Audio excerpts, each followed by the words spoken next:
My name is Eric Myers. I'm the director of the Chattanooga Design Studio. It's great to see every one of your faces here tonight, and I thank you deeply for being here tonight. We have an exciting program for you. Welcome to CIVIQ. This is a hallmark educational series for us, and it's great to see each and every one of you here tonight. I have a question in this week of love, and let's see if I can advance this slide here. And see if we can do some call and response really quickly. I promise I won't be here long. We want to get to the main event. But a question for everybody. What do you love about Chattanooga? Anybody? Trees. I love it. Miko says trees. That's wonderful. The river, yes. The walking bridge, the mountains. Wonderful people. Yeah, this is great. Yep. That's what makes us special, right? All of those things make us unique and make us special. This is a really, really special place to live and work and play. And yeah, I have to say I agree with every single one of you. So that was a little bit of fun, a little bit of an icebreaker to get us all warmed up for tonight. I do have a Chattanooga Design Studio announcement for you. We have a very special guest here from Nashville. I want to share a little bit more about our educational outreach as it relates to placemaking in Chattanooga. I want to tell you a little bit about the Design Your Neighborhood program. And tonight with us, we have Melody Gibson. She's the educational director from the Nashville Civic Design Center. Melody?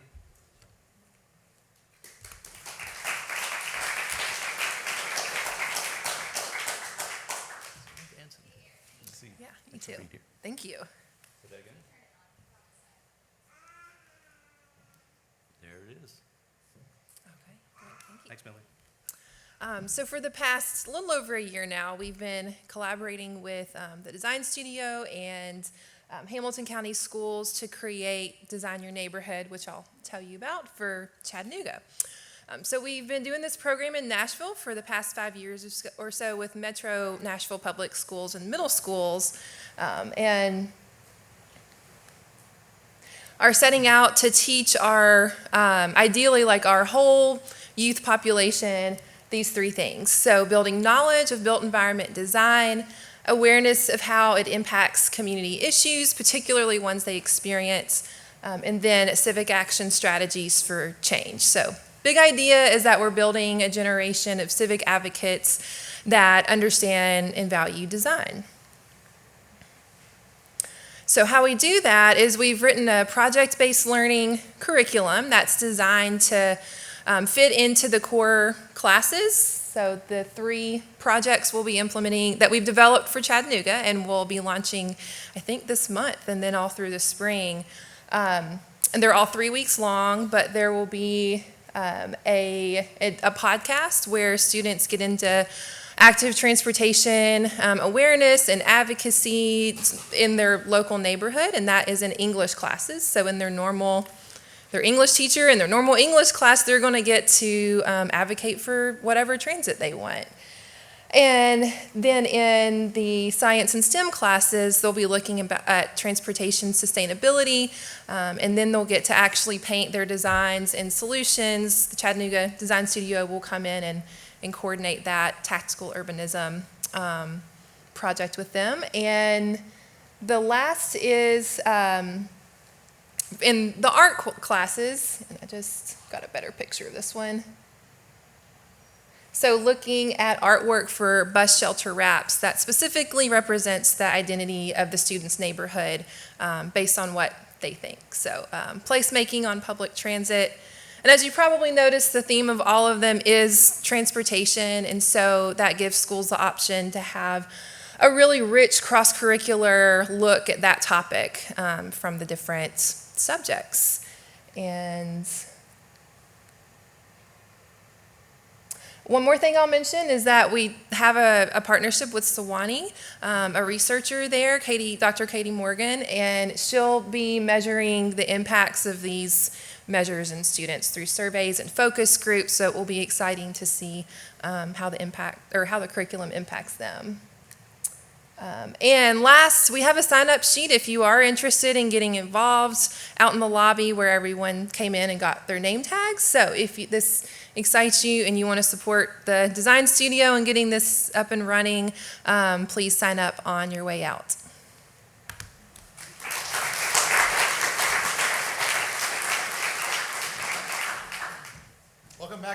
Welcome back to CIVIQ.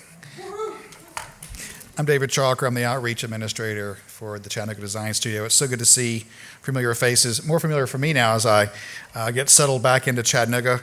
A couple things about CIVIQ. This is one of our main educational outreach programs, and we're delighted to have it. We're delighted to have each of you here tonight for our event with Bernice Radle. The Chattanooga Design Studio believes urban design can improve the life of all Chattanoogans. We'd like to thank our sponsors, the Lyndhurst Foundation, Reagan Smith, and the Camp House. CIVIQ introduces and humanizes national and international movements in urban design by showcasing visionary work being done by practitioners in other cities. We're delighted to have Bernice Radle here with us tonight. She's a girl with a dollar and a dream. Did I get that right? A dream and a dollar, something like that. Yeah, she's a founder, CEO of Buffalo Development, a full-service real estate firm focused on reviving vacant and underutilized spaces in Buffalo. She spent yesterday visiting different parts of our cities, was a guest at a roundtable that is going to lead to some exciting things with a working group. She'll talk maybe a little bit about that. We're just thrilled to have her. Let's give some chat of love to our friend from Buffalo and Buffalo.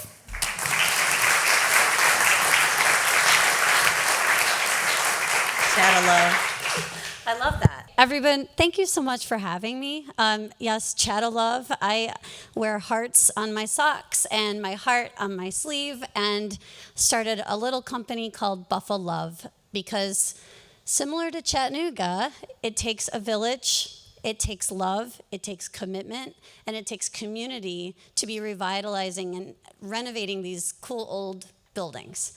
And so I'm going to talk about a couple strategies about small-scale development.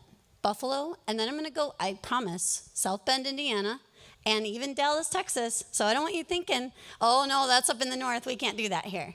So this is my little realm. About me, I serve on the zoning board for the city of Buffalo for 7 or 8 years. I love, love, love zoning. I think it's the DNA of your place. I started Buffalo when I was 25 because I wanted to save one house from demolition. And that led to a whole snowball of stuff, you'll see. I urban planning kid, millennial. I still have student loan debt, for the record.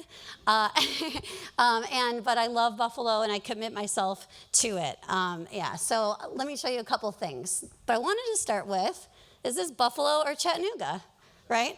It's not. This is Buffalo, right? Now, when I got to Chattanooga, I said, oh my gosh, this is so much like Buffalo. It feels like Buffalo, the Rust Belt, post-industrial city, grain elevators in the background. This is actually a photo of my friends in Buffalo, and we actually have a bar around our grain elevators. You can drink and party, but we love our grain elevators too, and I don't know. I just wanted to make sure that you knew that just because I'm up in the north doesn't mean we're not similar in some respects. So that's where we have our grain elevators too. In fact, fun fact, Cheerios are made in Buffalo. So when you open your box of Cheerios, if it says BUF on it, it was made in Buffalo.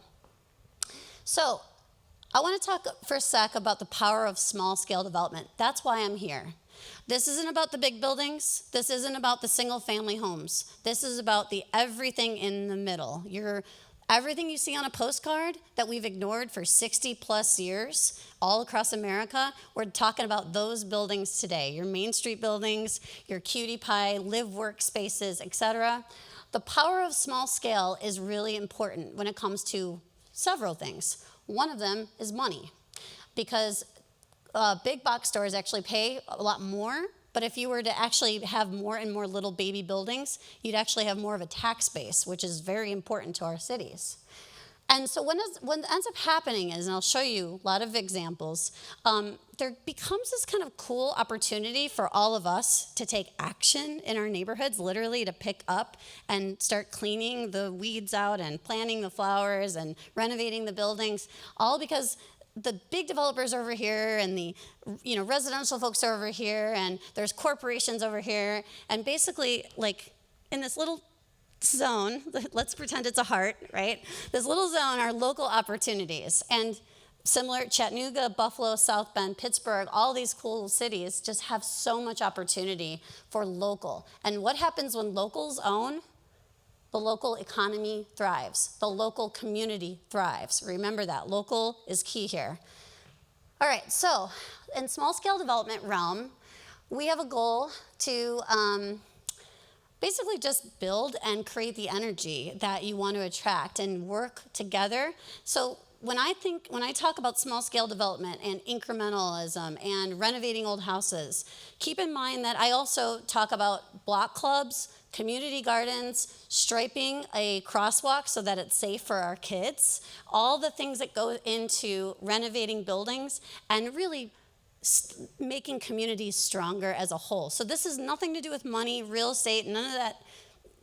I'm sorry, there's a whole, you can go to a convention center and pay $5,000 for a real estate talk. This is not that. This is community-based real estate by the people, for the people. So who am I? I'm just a girl with $1 and a dream, right, David? That's you. Yeah, that's me. Somebody made this slide for me. Her name is Grayson. She says I have a PhD in cute building rehab. And I do have actually a bachelor's degree, but this is where I've learned my life. There it is for you, just a girl with $1 and a dream. I've said that for 7 or 8 years now. Just so you know, little side note, I grew up in extreme poverty. I'm not like what you might think I am. I was in foster care for 2 years of my life. Like, I should not be here. I think about it every day. But I stayed committed, and my father was actually a house painter, and he gave me the confidence to live and love buildings. So I do renovations in the Rust Belt. Look how big that door is. Hello, look at that. That is a big door. This was actually designed by the first female architect in America. She was a super badass lady. I wish I could be like her. We're working on this project right now. This is my office building, a building that I bought in 2017. I was the honorary Puerto Rican at the Puerto Rican Day Parade, okay? I'm not Puerto Rican, just so you can tell, okay? But I was the honorary Puerto Rican because I committed myself to my building, to my people, to my tenants, and to my community by putting a giant mural of a beautiful Latino woman on it. So this is what I like to do. This is my world in Buffalo. Does Chattanooga have buildings like this? Absolutely. And I drove through with Heather and Jasmine and the whole crew. I saw tons of these buildings, desperately waiting for someone to love them. And if I have one goal today, by the way, it's to get you to buy something or help others do it if you don't want to do it. We need to take action. This slide isn't going to work because the YouTube thing is disconnected. I don't know it worked yesterday, I promise. But what this shows is what I call my farm. I would live in the neighborhood, I work in the neighborhood. Every single project that you see is bikeable, walkable. I hate getting in a car, honestly. So, and then I have this little perspective, which is do what you can with what you have where you are. Okay, so this is a Teddy Roosevelt quote. What this means for me is I literally, if I can only plant 10 tulip bulbs, I only plant 10 tulip bulbs. That's all I can do. But every year for 10 years, you have 100 tulip bulbs. So you do what you can with what you have where you are. And I saw that actually with Jasmine and Heather. They're cleaning off graffiti and starting art programs and just doing what they can with what they have where they are, right? This commitment seems so foreign to so many people, especially in real estate. Real estate people just think about money. But what I want you to know is that you could buy your own buildings, renovate your own stuff, and still think about the community at large. This is a great example. This is a project of mine. I named this little tiny building the Huntress. The Huntress, literally. My attorney said to me, are you sure you want to waste this name on like such a little weird building? Yeah, yes I do, attorney, yes I do. We're gonna call her the Huntress. She has a fierce bow and arrow. She supports small business in Buffalo, in my neighborhood. She is fierce, let's renovate her. So this is a great example of the projects that I like to do. This project is not financeable. It's difficult to finance these projects. It's difficult to renovate these projects. So I want to show you a couple of examples, but just remember it can still be very, very cute. That's my goal, is always cute. cute. Pink houses, pink hearts. I have hearts on some of my buildings. I really do. I'm not even joking. But the goal is that it's cute and fun. And also, you should always name your buildings, by the way. So if you own something, you should think about naming it. So enter in Sprout. This is my little building called Sprout.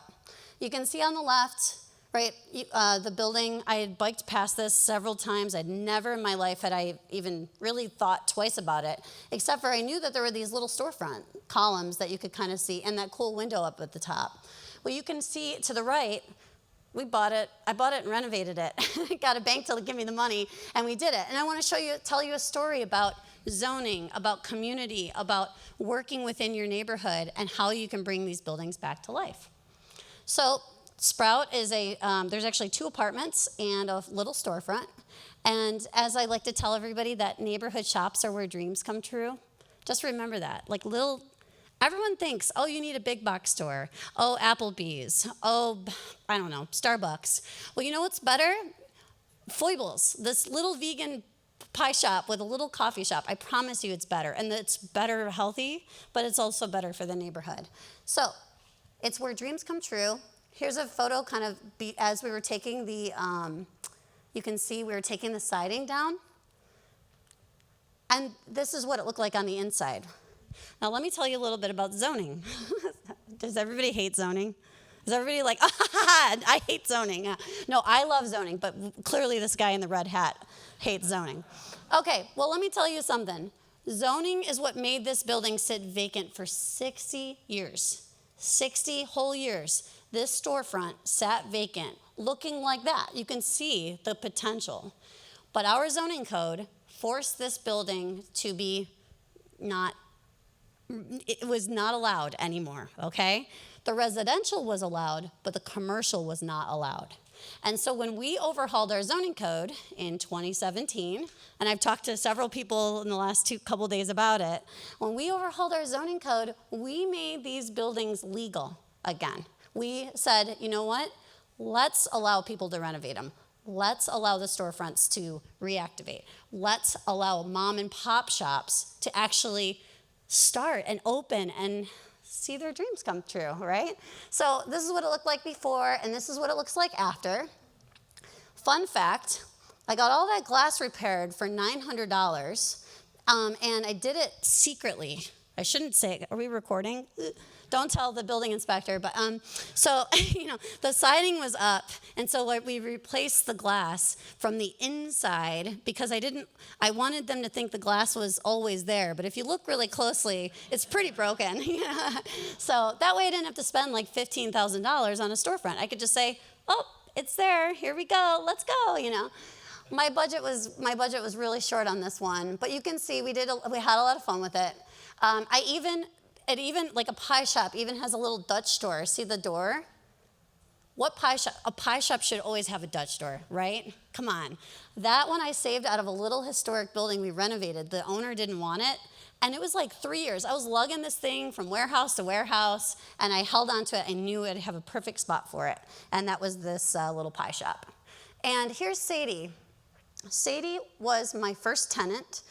Literally, the building with the Latino mural on it, she moved in. She was my first tenant ever. She was just a resident. Sadie comes downstairs to pay her rent. She brings her dog, and she said to me, Bernice, I want to do a pie shop. I'm like, you want to do a pie shop? And she's like, yeah. I'm like, okay, get in the car right now. We're going to go over to this building. Do you want to rent this building? She said, heck yes, I do. And lo and behold, she rents this little storefront. The point of that story actually is if the zoning didn't work, if I didn't know Sadie in the community, we wouldn't have had the ability to rent this to a cool little vegan pie shop, And so much big scale development or residential development misses all of these cool opportunities for people to thrive and try things and dream big and take the grandmother's recipe and make it vegan, but honor your grandmother with really good pie, So this is Sadie. She is amazing. She's now 3 years into her business. Of course, it it was like 3 days before COVID. So, but she survived, and she did a really great job. And if it wasn't for that zoning code, we would not have been able to do it. But the story of small scale is how difficult it was to do. And, you know, I always look at things with rosy colored glasses, you know. You can tell I'm kind of like, oh, this is fun. It's really difficult. You have zoning, you have financing, you have all these things you have to pull together.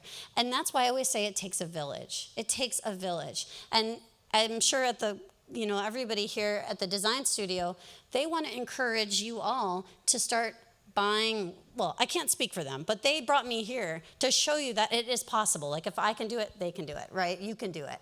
So a lot of problems, a lot of stress, but in the end, Sadie ends up being successful. The inspectors said yes. The zoning says yes. The financing comes through. Guess what? Fun fact. If you want financing for your little business, if you show up with the product, you're more likely to get it. And in her case, it was pie. So everybody's eating pie, and she literally, like, they're eating pie, and they're like, "You're approved, $20,000, you know, as they're eating, you know, eating the pie. And it was so cute because she stood there and she got everything she needed to get her espresso machines, to get her little, little kind of cool ovens that she had, and we were able to keep the rent to $525 on this project, $525 for her, because we were able to cut costs, paint it on the weekends, you know, sort of DIY it. Truly, we just had to make it happen. Now, the budget on this, I don't want to go into too many budget numbers, but the budget was super tight, as always, and that's why we had to do it. That's why PI comes in handy, because the PI gave us the loan to get, you know, the building renovated. So, long story short, it works. It works for the community. It works for Sadie.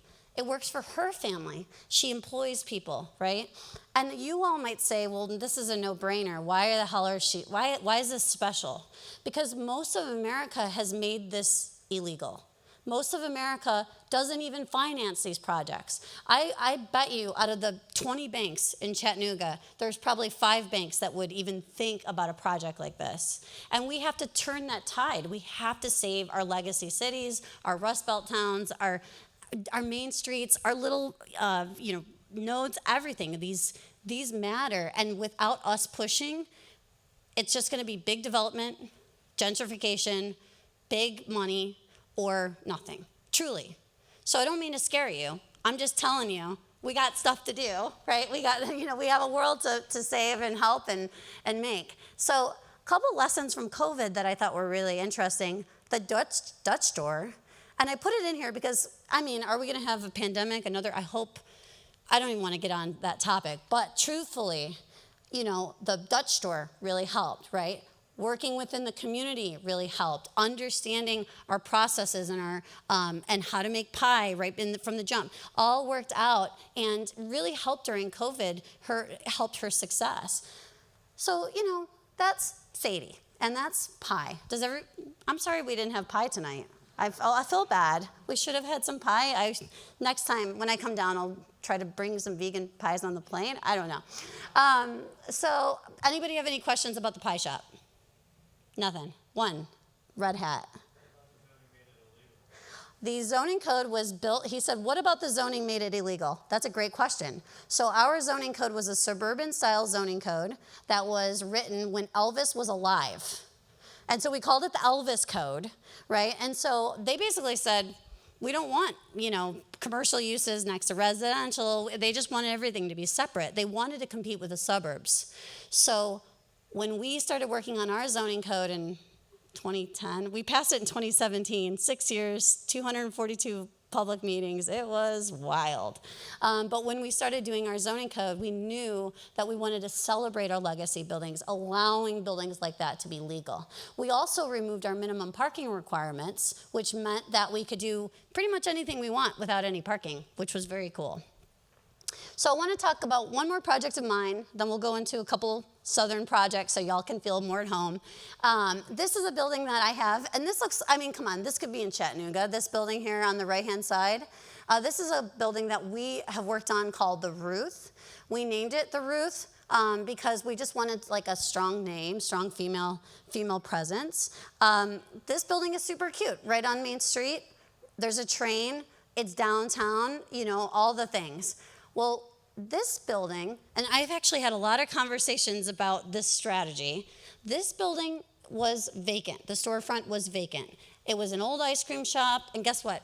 People actually don't think you can do ice cream in Buffalo because there's blizzards and snow all the time. So people get really fearful of ice cream. Why did it close down? It's not cold, it's not warm enough, you know. So this was an old ice cream shop. The ice cream shop had closed. The building was pretty much vacant, and we wanted to do something really special.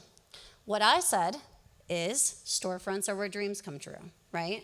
Let's put cool little retail spaces within this retail space and really reach a different small business audience. The hairdressers, the candle makers, the butcher, the baker, the candlestick maker, you know that phrase? We wanted to reach those people. So what we did is we took this building, we basically put these little cute retail shops inside them. We named it, we call it the Lane on Main, right? It's branded. There's a retail, there's 13 spaces on the first floor. They all basically look like this, which are really cute.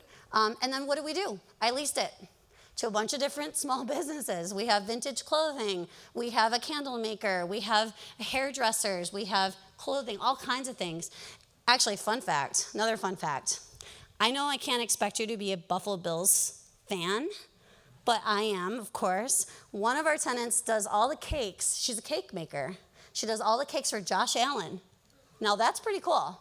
And all the Buffalo Bills players' wives love her cakes. So this girl's very cake famous, and she rents a space from me here in this building, right? Now again, there was a strategy here. We wanted to reach the audience of small-scale businesses in a small-scale building.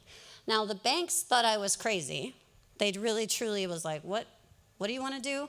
But they understood what we were trying to accomplish, and we worked at it, and we got the whole building renovated, rented. It looks super cute, and we do these cute little pop-ups every month. In fact, I leave tomorrow because I land at 5 o'clock because we're having a Black History pop-up on Friday at 6 o'clock. So I have to be there so I can make sure that everything's good, toilet paper's in, you know, all the time, everybody's happy, and we're having a pop-up for all of those spaces, right?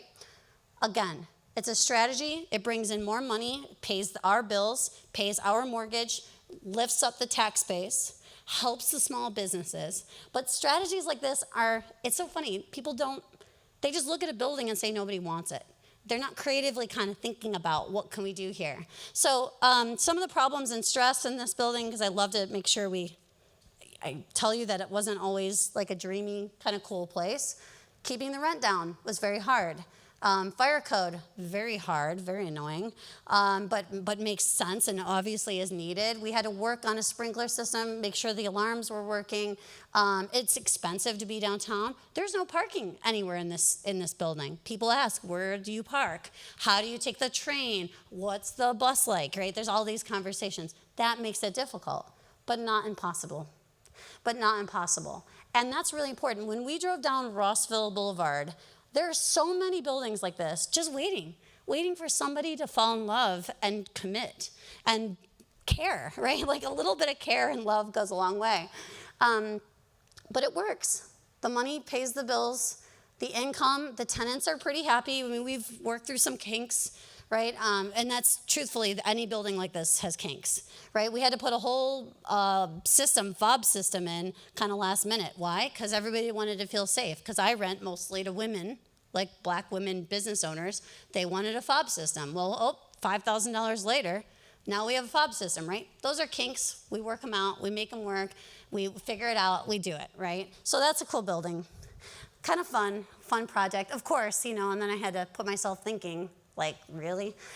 Lessons from this, absolutely repeatable, could be scalable. When we were doing walkthroughs of buildings with people yesterday, there is such a need for this. There is a need for small businesses here in Chattanooga, and they need space. They need someone to say, hey, I own a building, hey, I have a business, let's mash together and figure this out and rent it and fall in love and support the community, all the things. So we really Learned a lot. I really learned a lot. But the biggest lesson for me was, let's do this again, okay? Like over and over again and help small business. So I've been doing this work in Buffalo for 10 years, 15 years really, but 10 of it is Buffalo, my company. And what I've learned in doing that work is I've learned that I really like helping people figure this out, right? Unstick them, help them renovate their own buildings, et cetera. And so I've been teaching with the Incremental Development Alliance, who came to Chattanooga in 2015, 2016. So I've been teaching with the IncDev peeps for about 7 years now. And then just last year, me and one of the founders of Incremental Development, Monty Anderson, who's in this picture, and Mike Keene in South Bend, we formed this group called Neighborhood Evolution. And we help cities basically work with their small developers to help them unstick their small developers so they can move forward and help the community, yada, yada, all the cool things. So Neighborhood Evolution starts, and I wanted to show you some examples of other cities, because Buffalo, you know, whatever, you know, do your thing. Here's South Bend. Guess what South Bend did? They changed their zoning code to allow for infill, they removed minimum parking requirements. They listened to their small developer community. They got together and got all their little small developer folks, people that own properties, all together, and they started building a little world in South Bend. And all of a sudden, now they have infill projects, right? These are cool. Could you build these in Chattanooga? Probably, with your code, I would say, based on what I read. Would they be really cool, affordable housing in Chattanooga? Absolutely, yes, you could. They're very cute. And then what we've been doing in addition to that is helping their small scale developers unstick. You know, they're stuck. Oh, I have a $40,000 grease trap. I'm stuck now. How do I figure this out, right? And then we figure out, okay, maybe you don't need a grease trap. Maybe you do need a grease trap. Where are we going to find the money for it? So what we've been doing in South, I talk a lot about South Bend the last couple of days. So for some of the people who have listened to me talk, you'll hear this over and over again. South Bend is, by the way, is laying the groundwork. They're laying the groundwork, progressive, really cool stuff that they're doing to really embrace the idea that no one is coming to save us, so therefore we must do it ourselves. So they've been really, really, really doing a lot of cool stuff. Well, what we've been working with them is to unstick these folks. And here's a couple of examples of people who have bought buildings in the last year just because they saw my little presentation about a pie shop. No joke. They see the pie shop. They're like, I want to do that. And then all of a sudden, they're buying their own buildings with potential pie shops in them, okay? I told them, I said, don't come to me if anything crazy happens. I'm sorry. You're responsible for your own decisions, you know. But I am happy to help, and we've been helping them now. We're on our third rendition of going to South Bend, walking through the buildings with them, helping talk about the construction, the leasing, the commercial issues, the storefronts, et cetera. And we've been really working with the community at large to help them build their small-scale developer movement, because this is how cities are going to thrive in the future. You want a resilient city? You got to have people doing this cool stuff, renovating these buildings. Like, it's just, I'm sorry, Walmart is not going to save you. We know that, right? Family Dollar, not going to save you, right? We need the little local equivalent of Family Dollar, whatever that is, the nickel and dime shop, you know, whatever the case may be. But these women and men in South Bend are doing really cool projects, buying their own buildings, renovating them, making it make sense in South Bend. And if it makes sense in South Bend, which is 110,000 people, it can definitely make sense in Chattanooga, which is bigger, stronger, you know, and has similar building stock. So then I want to take you over to Dallas. Does this feel more familiar because it's in the South, you know? I talk fast. I'm sorry. I'm a New Yorker. But Monty Anderson, one of the founders of the Incremental Development Alliance, my business partner in Neighborhood Evolution, he did a project called Tyler Station, which is an old Dixie Cup factory. And in that, just like what I did at the Ruth, which is all these small micro businesses, he did the same thing. And you can see he actually put in a co-working space. He has like 100 different businesses in this building. They're all working together, small scale, small businesses, trying their best to just make some cool things happen. Architects, bookkeepers, accountants, they all need office space. They all need places to go, breathe, be, love, care, work, print stuff, etc. You know, all this stuff matters. So Tyler Station's a really cool example of and it's a building that helped small-scale businesses come to life. And then the other one was the DeSoto Marketplace. If you're really into urban planning, and you know there's a book called Suburban Nation, I believe, or Retrofitting Suburbia. That's what that book is called. Monty, his project, that's him in the picture, his project was actually featured in that book for this really cool project called the DeSoto Marketplace, where they took an old hardware shop or something, old Kmart. I mean, we could see, what does it look like, a Kmart? It looks like everything, right? Big box. He took it, broke it up, helped build little teeny spaces within to build an entrepreneurial maker type hub for the small businesses in DeSoto, Texas. Now, Monty, when you break up space like that, I call it the Monty, because I feel like, he does it well, right? But there are people all around the country that are doing stuff like this, and it is just so cool. But more importantly, it helps your small business world thrive. And you have a building that's not vacant anymore. We're the city planners or the people that care about taxes in this room. Anybody? Like anybody that really cares? This building pays tax, right? This building supports the local economy, the firefighters, the police officers, anyone and everyone that you need to keep your community thriving. And that's a really good example. Look it up, the DeSoto, this is called the DeSoto Marketplace, Tyler Station. You want some cool examples of things that could happen in, helping here in Chattanooga, these are great examples. Now again, all the zoning had to come together, the small businesses had to come together, and most importantly, the owner of the property had to care. They had to commit. They have to love. They have to build, right? So I have one goal, one whole goal, okay, that I put together because David told me I needed to do a call to action. I put some homework on the board here. I actually have one goal, which is to get your small scale folks, anybody who wants to buy a building or help see a building get renovated, get in a room, get together, right? South Bend, Indiana would not be happening if it wasn't for people just meeting for drinks, getting together, sharing stories. Oh, I'm an architect. Oh, I'm a bookkeeper. Oh, I renovate houses, smashing them together and starting to get buildings renovated. So there actually will be a meetup, I believe, on March 16th from some people who are very interested. We will have that information for you. But the goal is to get together, right, and work on it. So the moral of the whole story, I'm sorry. This is John's building. I want to make sure that I point this out. So this picture I took, this is John Sweet's building right on Rossville Boulevard. Very cool. Very cool. Do you guys think it's cool? Look at the sawtooth, right? You know how special a sawtooth building is? Very special. Well, guess what he needs? He needs tenants. He needs someone to rent this space. He didn't pay me to say that. I'm just telling you all that he needs tenants, right?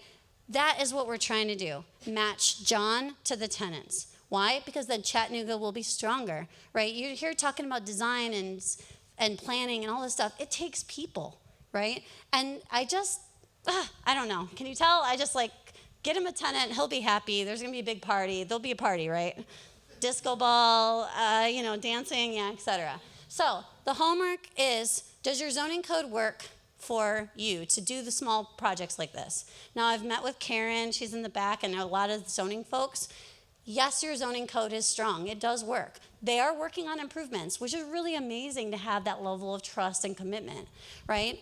That's very, very important. And then can you get together with each other to build your small-scale development world? Because only when you do, it takes a village. It takes a village to raise a kid. It takes a village to build a building. It takes a village to be a village, right?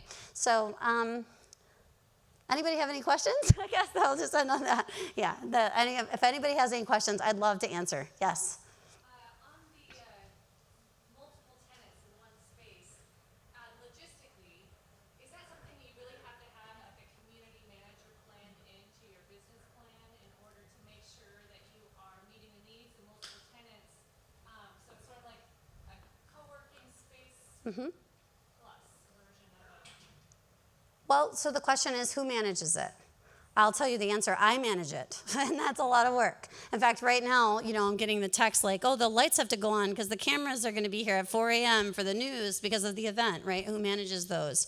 It takes a village. It takes people. You do need to have somebody that manages that. If you have 10 or 15 or 20 people, it can self-manage. You could give a discount to somebody to manage it. You could say, hey, I'll give you $300 off your rent every month if you just make sure everything's clean, right? Somebody will do that, I promise you. There are people out there. But that's a really good question. And it comes down to the idea, I manage all of our properties. So by I have a team of 10. But we manage our properties. We make sure that they're loved and taken care of from the day the renovation is finished, all the way through, whether we sell them or we hold them or whatever we're doing with them. Most of the time we hold because, I don't know, no one's going to love the buildings like I do. That's my take on that. So, but that's a really good question and very, very fair. We've actually learned, I got a little inspiration from Chattanooga. Would you want to hear it? I saw a little QR code on an event space, and I said, I need to put a QR code on the roof so that way people can see when the events are. I took a little picture, sent it to my team, I'm like, someone help me figure out a QR code. I don't know how to do this, but I'll. And they were like, this is a great idea. So, and I was just walking down the street yesterday, and I saw it. So, you find these little bits of inspiration all over, which is really cool. Yes? Curious how you find tenants, because like the Pie Woman story was like this beautiful serendipitous thing, and it seemed amazing. But like thinking about like finding tenants that are part of the community that you're trying to serve, and then like, are you going with all of them, like with this pie lady, to like go to the banks and advocate for them? Yeah, just So that's a typical. that's a great, I would say this is typical, but why is because I've committed myself to my place. I live right down the street. I know Sadie because she worked at the local coffee shop, and I said, hey, I have an apartment coming up for rent, because she was just handing me her, like a coffee, and she had these beautiful eyes, and I said, Sadie, I love your eyes, like, do you need an apartment, and she shows up with a whole box of plants. She's like, I'm ready, let's do this, But committing yourself to place is really key here. And people always ask, where do I find tenants? Pop-ups, the answer is Instagram, pop-ups, TikTok sometimes. But you can also really find them in the community. You do that bump-in when you go to get your coffee. Who knows? That barista that's giving you the coffee may want to open their own business, right? There's so many people that want to try these things, like the cake maker, Josh Allen's cake maker. I just saw her on Instagram and said, I like your cakes. I got a building. Are you interested? And swear she came right on over the same day. She's like, let's do this, And then we go down this path. And then to further that question, yes, we do help them find the financing. I'll do the lease based on what the bank wants. We have to be different. A big developer is going to require a 10-year lease from a local business. Who can commit to 10 years? Who? I couldn't. I wouldn't even want to sign a 10-year lease. Not me, not even, and I've been in business for 10 years, So the question is, how can you meet them with 6-month leases, 1-year leases, 2-year leases? Meet them where they're at. One of the things that I do that people think I'm crazy for, but I don't credit check. I don't credit check any of my small business tenants. I don't care. I don't care because I've been there. My credit has been bad, it's been good, it's been in the middle.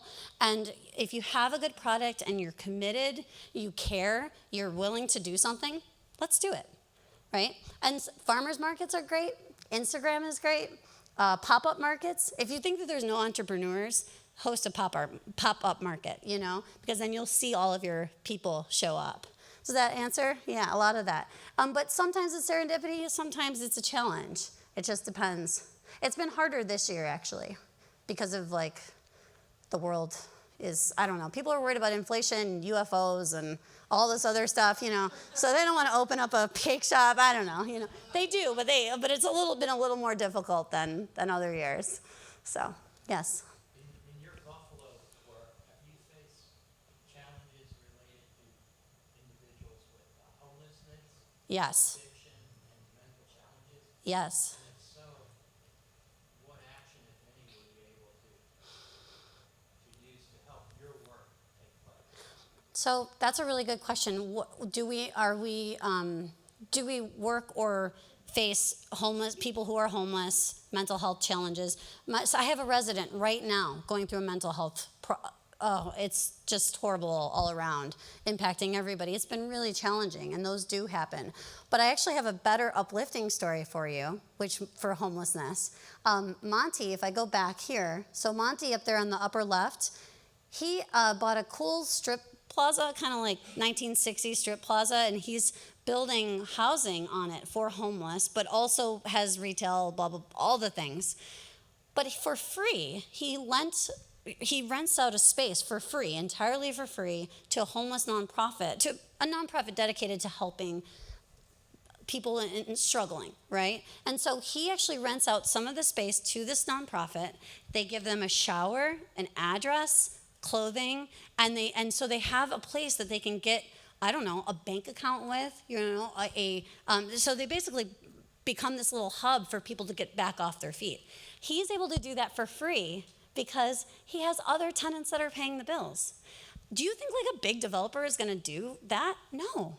It's Monty cares about his community. He lives there. He works there. He loves it there. He's committed. So he helps with people with the unhoused. So what I would like to say is that if we really want to help them, what can we do? If we have the power to help them, only when we have the power can we help them, you know? So I would say that really you should think about, the best thing about owning property is that we can, I don't want to say owning property, I don't want to sound like a overlord, you know? But the best part is we can make our own decisions. So if I want to keep rent at $550 a month for a guy who's been there for 20 years, then I keep it at $550, you know? And now all of a sudden there's an affordable house, you know, being in the market that someone in the community is using. And Joe, I'm actually speaking from experience. This is a guy named Joe. He's been with me for 20 years. Not with me, but in the building. I acquired him and when I bought the building. But his rent was $550, so we kept it at $550. And you know what? Every year on his anniversary, I give him a big flask of vodka because he loves vodka. And I go, Joe, your rent's $550 and here's the vodka, you know? So, but we can make those decisions and really carry and care for the community. When you're only thinking about a spreadsheet and you're only thinking money and your only person really or thing you're committed to is the bank, then you really that's all you care about. So I would really I really think that we could solve a lot of problems if locally we all owned. So go ahead. Yep, yes, can't see you. Because I've followed you for about 5 years now. Okay. Actually, a mutual friend said you have to follow this lady when I visited him in Buffalo. And also I spent a lot of time in South Bend. And the ethos of those two communities, as I understand them, is that the people there is like really a testament to how this work is possible. Yes. So I wonder if you can speak to like that special sauce of the people that make up these places. Yes, but it sounds like Chattanooga has a lot of really amazing people, right? So, and I have seen and felt the warmth in Chattanooga in the last 3 days. I have felt it. I have felt that people care. So South Bend is successful because there's a group of people that care. Buffalo is successful because there is a group of people that care, right? We get together, we save these buildings, we work together. We paint on the weekends, honestly. We paint the bathrooms on the weekends. That's what it takes. Do those people exist in Chattanooga? 1,000%. How do you get everybody together? Answer on March 16th. If you are really interested, it's going to be the first small-scale developer meetup at John's place, I think, at the Sawtooth building, right? He has the information. That's how it starts. You get everybody together, get together for coffee, and you just start talking through topics, issues, buildings, because then people they start to say, okay, I'm a bookkeeper, but I'd like to help somebody. And then somebody says, well, I need a bookkeeper. And all of this starts to work together. And that's what happened in South Bend. Kansas City has a really good group, Kansas City Small Developers. They're a group run by Abby Kinney. South Bend, Dallas, Buffalo. I mean, there's a whole movement of this stuff. But it takes getting together. That's really the key. Does that answer your question? That's the special. And commitment to your place. You got to say, I love this place, and I'm not going to leave for a while or ever. Right? I have like Buffalo tattoos under here, you know. You got to like commit yourself to the place. Yes. So, John. TikTok famous, by the way. He's TikTok famous. We were friends on TikTok before when I got the call to do this. So I'm thinking of John 10 years ago, making $16 an hour is when I dreamed of owning a building. So when you're telling people here, and you're saying you can own a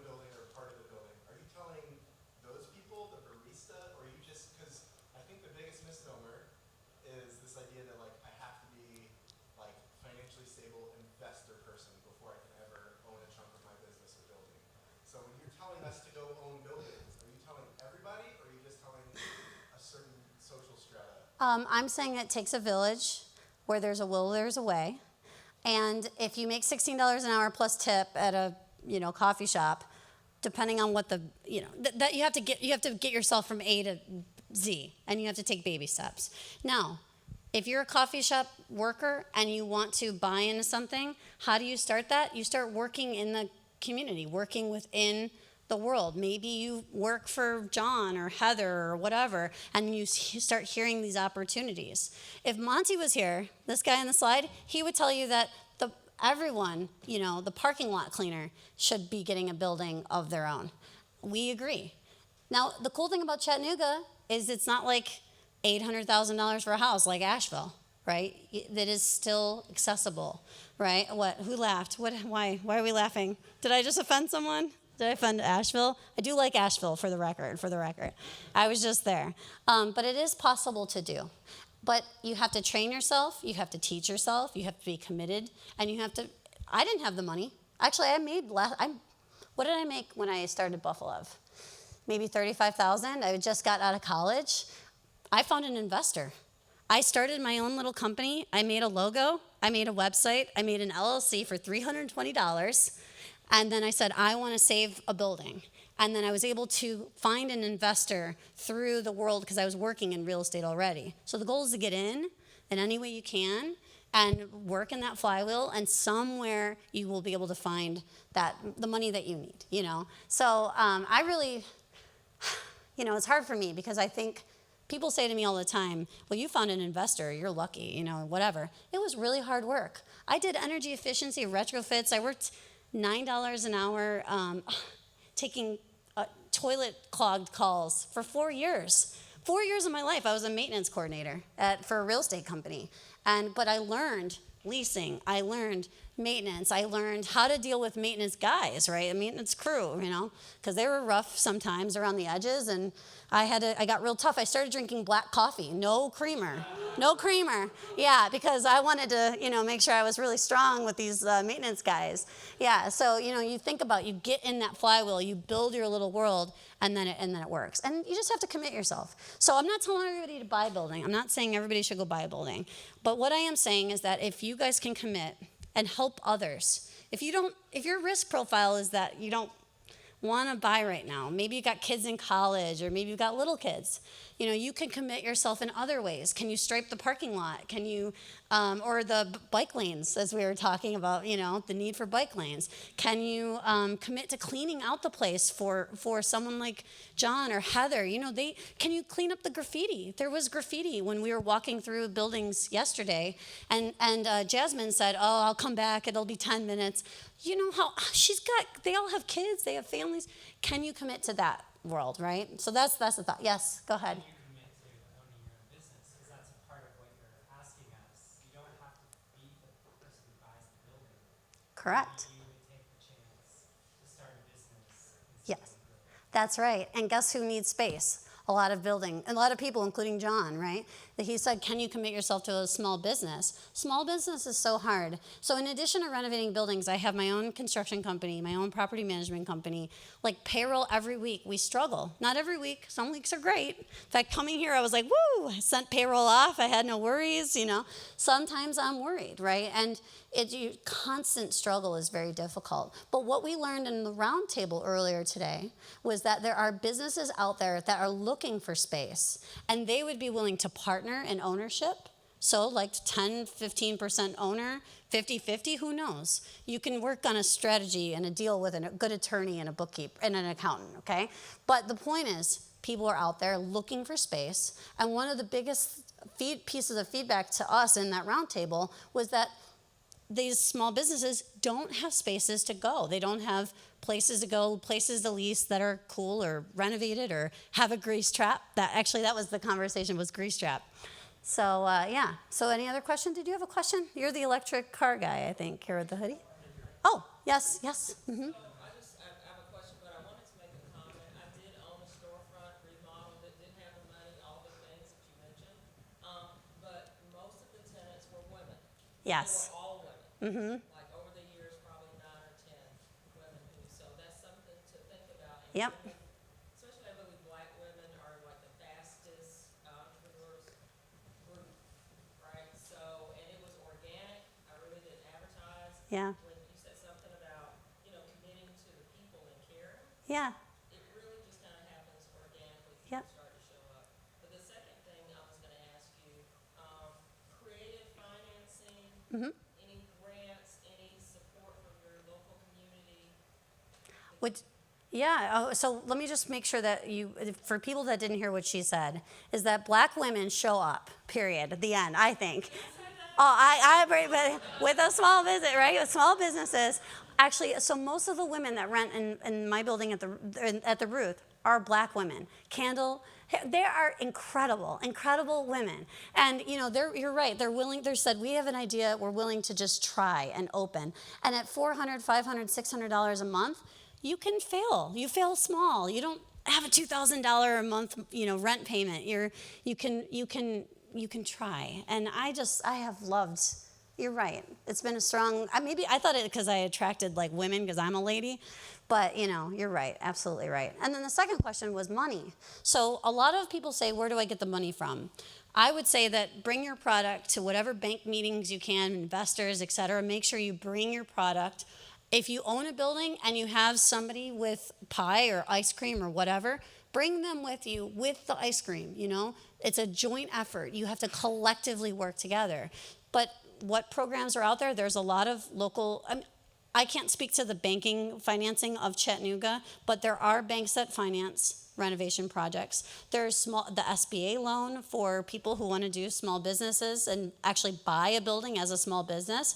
Those are really cool. There are programs and things like that. And I would defer to David and like maybe some more local folks. If anybody has any other thoughts on that financing, now's the time. If anybody? Pathways doing a great job of starting to fund. Sure. PFI, primarily Yep. Memphis, Nashville, but they're also here in Chattanooga. Yep. And I've done a lot of referring to them, and they are helping with Yeah. several businesses here locally. Yeah. So pathways, right? Pathway. Yep. So.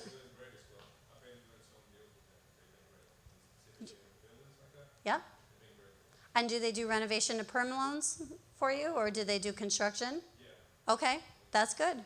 Now, and if you're saying like, well, am I going to get a construction loan? You can find it takes a village. Just remember, you have to have a board of directors. That's what I call them. You have to have your contractor and your architect. You have to build your whole world. So it's not like you go out and buy a building tomorrow because you see it on Zillow. You got to prepare, You have to prepare. You have to make sure your credit's good. You have to make sure you have your team in place.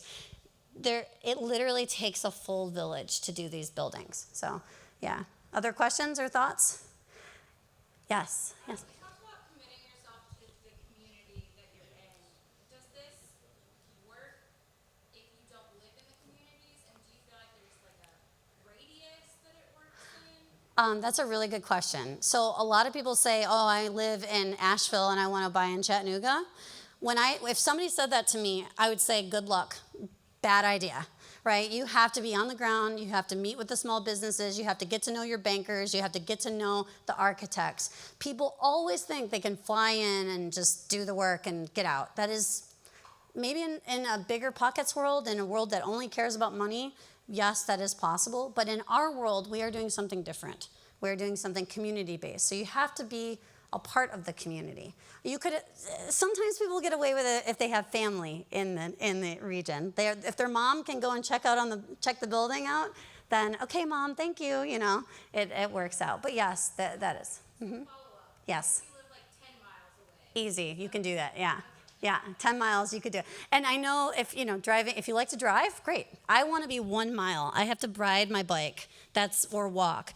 And I'll tell you, in a blizzard, I don't know if y'all read the news and saw Buffalo with this blizzard.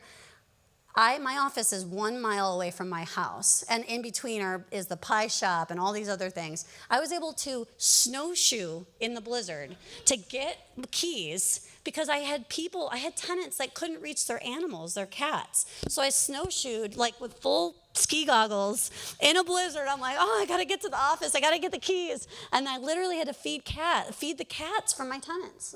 And I swear, if you cannot, in a blizzard, get up and go feed the cats, you should not be doing this work, right? And if you want to come to Buffalo in the summer, I promise you it's beautiful. But the blizzard is very true. It's very, very rough. But the point of the matter is, it's good to be close. It's good to be caring. You understand more, too. You meet the Sadies of the world.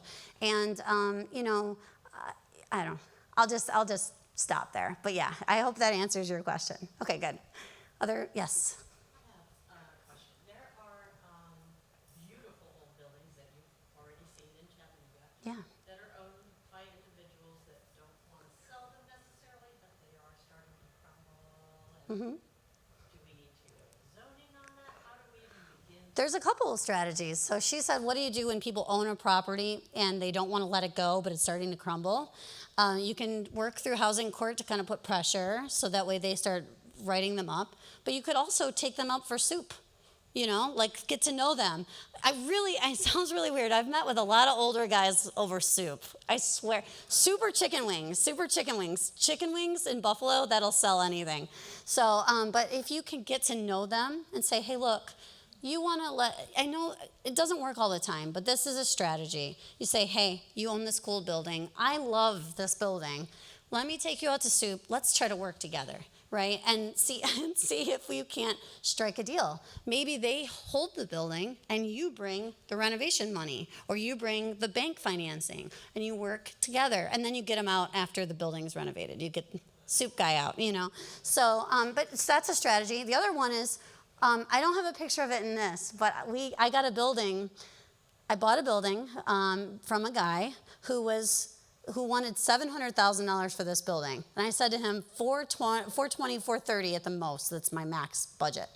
I said, call me when you get down to 400 range, right? Well, guess what? He got pressure from City Housing Court. He got pressure from his investors to do something with his vacant, beautiful building. And then all of a sudden, I get a call, and he was like, fine, $420,000, but we have to close in 30 days, Bernice, and he hung up. And I was like, yes, let's do it. So I called up a friend of mine. I'm like, hey, you got $430,000, and so we were able to find the cash quick and sell it. And that's an extreme. I've been doing this a while. So if a project comes up like that for $430,000, you can find it. But it takes a while. It's taken me 8 years to be there. The point of the story is that guy had a lot of pressure. He needed to get out of a deal, and he was able to find it. So there's always strategies. Sometimes it's putting it out there and just waiting, being really patient, cleaning up the trash around, making sure it's all cute, notifying the person when the window falls in during the middle of a blizzard, et cetera. Sometimes it's taking them out for soup and working with them. And I'm not joking. I have got a lot of things done over chicken wings.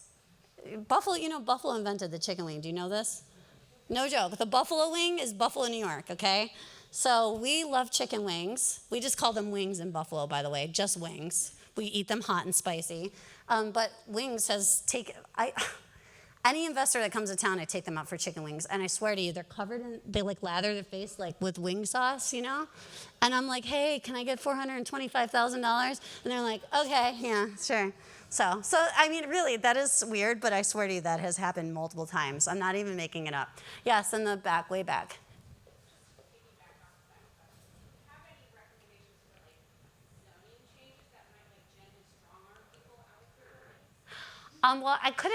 That's a good question. Do I have zoning changes that would strong? I don't want to step, actually, I think you have a really good team working on a lot of progressive, cool zoning changes right now, but I will. Oh. Well, maybe we could talk offline, a couple of thoughts. I would say that if you can get, there's a lot of strategies on zoning, yes. I'd have to look at the buildings and look at kind of the neighborhood, but I do think that zoning is a tool to try to get people to move. If you think about it, if you have duplexes and everything's been down, we talked about this earlier today. You have duplexes, for example, in Chattanooga, and it was down zoned to only residential single family. all of a sudden, if you can change it to allowing duplexes again, for example, now you have opened up opportunity for all of those existing buildings to be renovated again. So there are ways to do it for sure.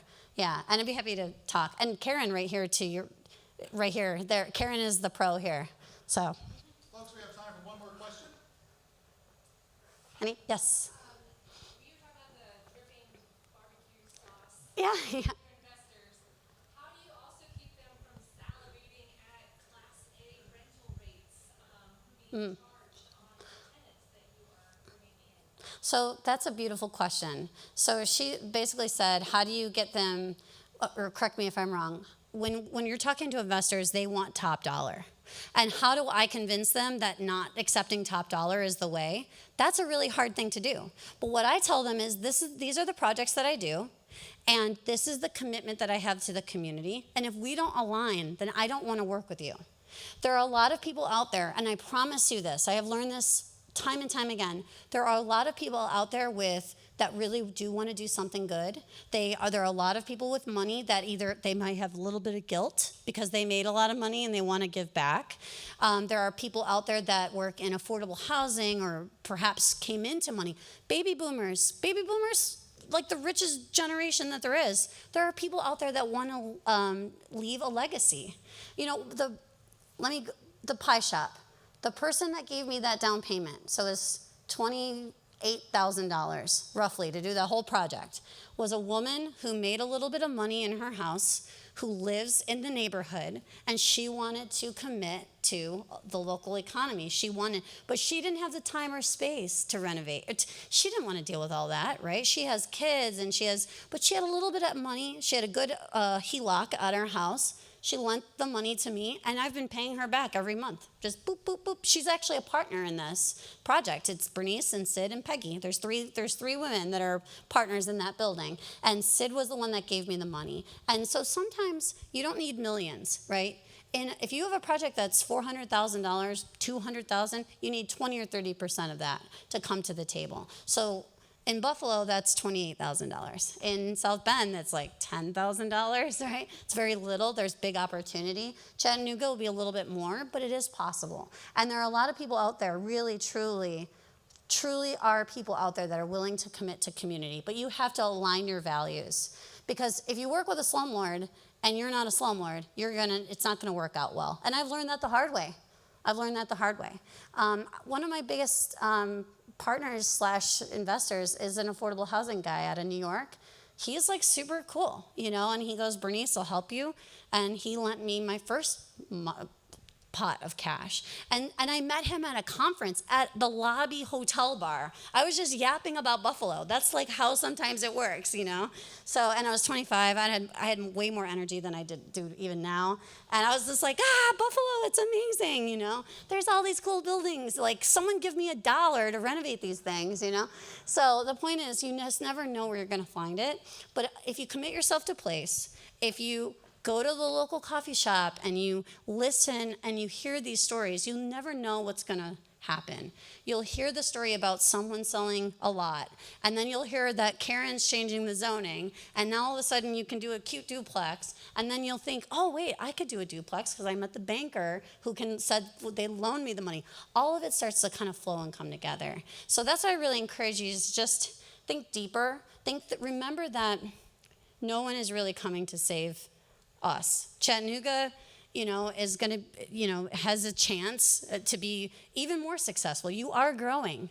I saw it. It was like 13,000 people this last decade. Where are they going to live, right? If you renovate those buildings and you build new, there's going to be pressure. If you don't build them, there's going to be pressure and properties are going to go up. If you start building and renovating, you'll be able to work through those pressures a little bit better and be more resilient as a community and more sustainable longer term. So anyway, that's my little story about Buffalo.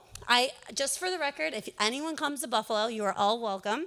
I will take you out for chicken wings. I will not ask you for money, I promise. We will just get chicken wings. If you want to go and hang out with Kaylee, who makes Josh Allen's cakes, just let me know. You're welcome to come to Buffalo anytime, and I'd be happy to host. So, thank you for having me, David. Yeah. All right. Did you have a... Thank you. Did you want this? Thank you. My contact info is up there. I have 3 important housekeeping items for a few minutes, if you'll give me a few more minutes here. Save the date. The next CIVIQ is going to be Thursday, May the 4th. Okay, mark that down. I'd be remiss not to mention the help and the effort of my colleagues in the design studio. I'm going to say their names right now. Round of applause for these folks. Jack Woods, Gus Gaston, Patricia Fraley, Gabrielle McClellan. These things would not happen without their help and support. And then one last surprise.